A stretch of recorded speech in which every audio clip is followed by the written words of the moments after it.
Halo Tribuner, saya sekarang berada di tengah kebun salak di Bekas, Dusun Tunggul Wulung. Ya, ini masuk di wilayah Kecamatan Turi atau Kapanewon Turi, Kabupaten Sleman, Daerah Istimewa Yogyakarta. Nah, apa yang ada di belakang saya ini dulunya adalah permukiman penduduk. Ya, namanya dulu sebelum tahun 60 itu Dusun Tunggul Wulung. Ya, itu juga mengambil nama seorang pepunden atau cikal bakalnya Dusun Tunggul Wulung ini yang disebut dan diingat warga bernama Mbah Wulung Arum.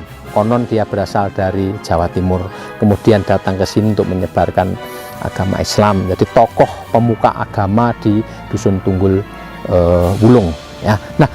Lantas apa yang ada di tempat ini? Ya, di belakang saya sana itu bisa dilihat ada sebongkah batu yang kemudian di dalamnya itu dipahatkan prasasti bertuliskan nama seseorang, yaitu R.M. Haryadi, pangkatnya Kapten TNI Angkatan Darat. Siapa Kapten Haryadi ini?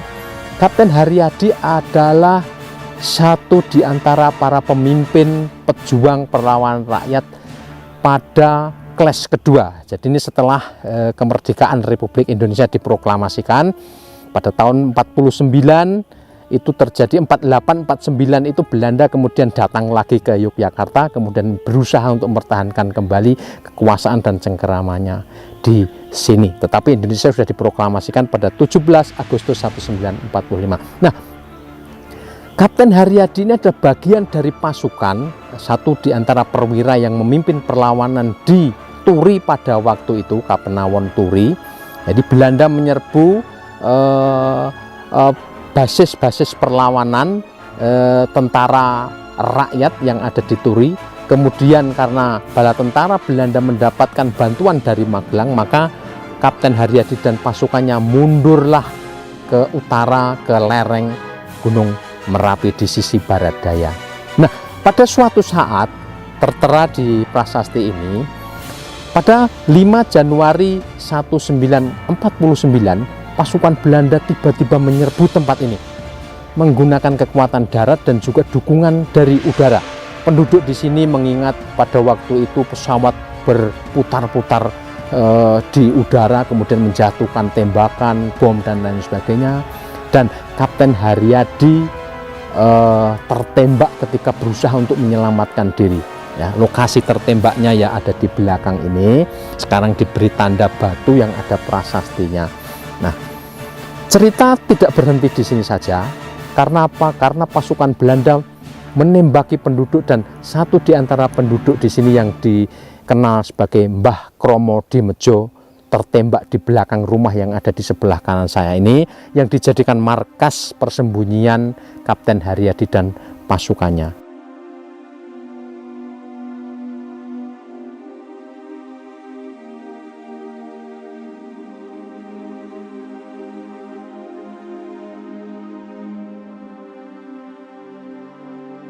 Kula Pak Darto Tunggul Arum, asli Tunggul Arum mriki kula lahir-lahiran nggih Tunggul Arum. Kelurahane Wonokerto, Kecamatan Turi, Sleman. Amin ceritane mbah-mbah kula niku turune nalika geger niku Pak Kapten Haryadi niku salih gugur teng Tunggul Kulon. Tembak londo. Ngantos mbah kula napa dados kurbane nggih tembak ngantos dadi kurbane dugi tiwase. Bapak tengah rahang katen iki. Nonton mripaten niku saged mlentuk metu ceritane lho niku.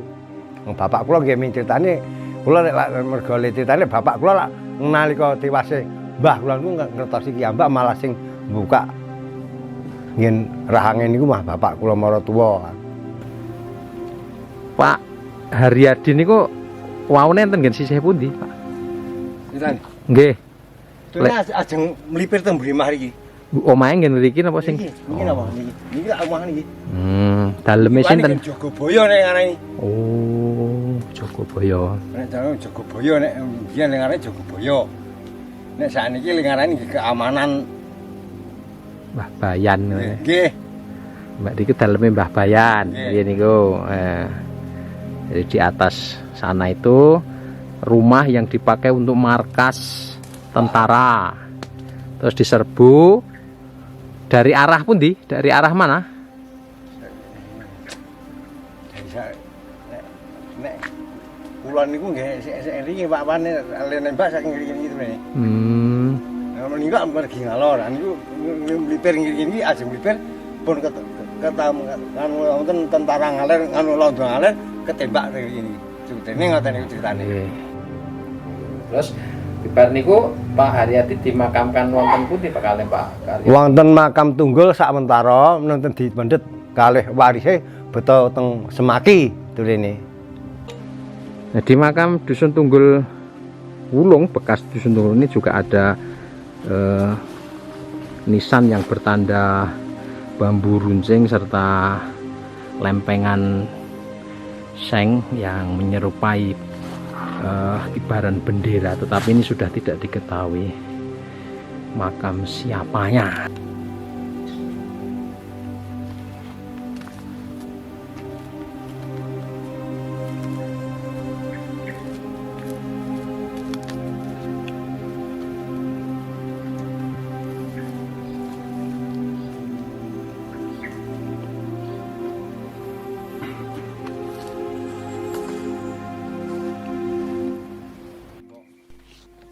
Setelah dari tetenger tempat tertembaknya Kapten Haryadi,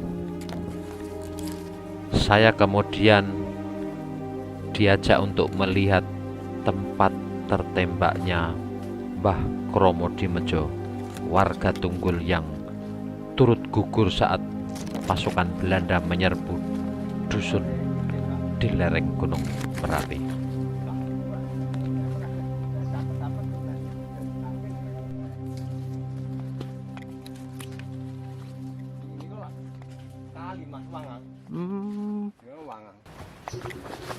Ngandhap nika. Nggih. Kayak Mbah Kromo Dimejo niku enten. Sale ketembak teng riyo ditane. Oh, melampah napa anu mrikane? Numpak motor napa? Mboten trek iki. Nggih.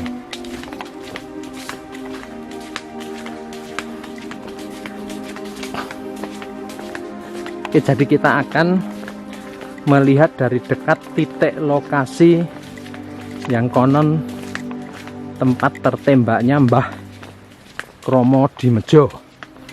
Mbah Kromo Dimejo ini penduduk Tunggul Wulung pada waktu itu kejadian 5 Januari 1949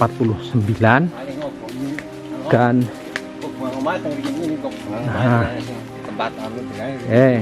selain Mbah Kromo Dimejo, di sebelah kiri yang sekarang ini jadi kebun salak ini rumahnya Mbah Darmo pada waktu itu, yang dijadikan tempat untuk menyimpan senjata, amunisi dan lain sebagainya. Ini dibakar. Nah, sudah berubah jadi kebun salak.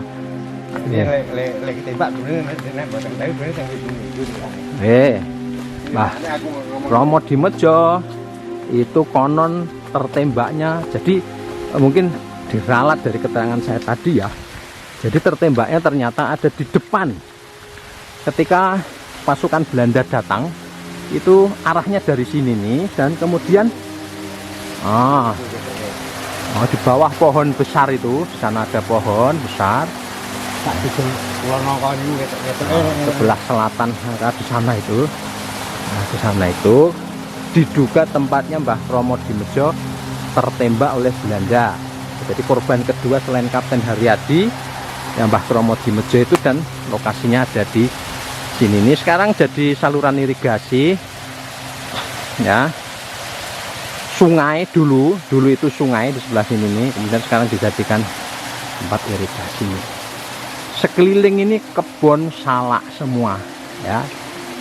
Makanya orang di Tunggularu menyebutnya sebagai kebun salak.